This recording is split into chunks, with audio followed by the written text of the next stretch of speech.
Welcome everyone. In today's tutorial we will explore the fascinating world of drug design using deep learning.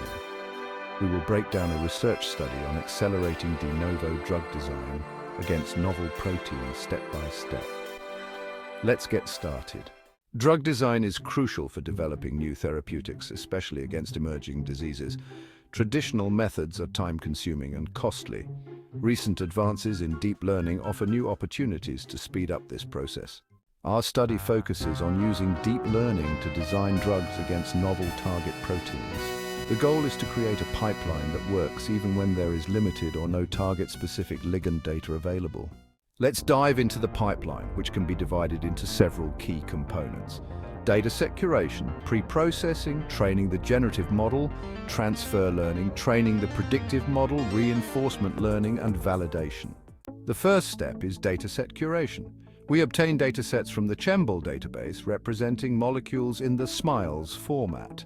The data is pre-processed to remove undesirables and duplicates, resulting in a clean dataset of about 1.6 million SMILES strings.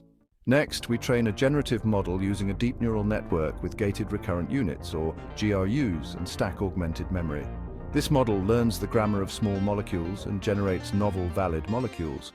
For targets without specific datasets, we use inhibitors of similar protein families. These molecules are docked to the target protein, and those with high docking scores retrain the generative model, focusing on the chemical space specific to the target. We then train a predictive model to map small molecules to their bioactivity. This model helps in predicting the docking scores of newly designed molecules.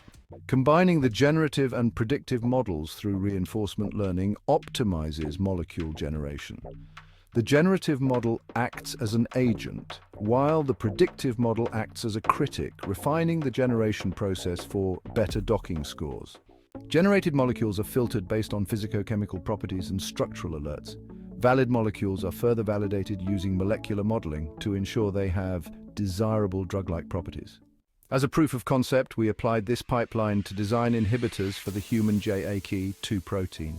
Despite not using any existing JAK2 inhibitors for training, our method successfully designed molecules with better binding energy.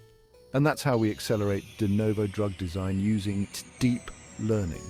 This innovative approach holds great promise for developing new therapeutics against emerging diseases.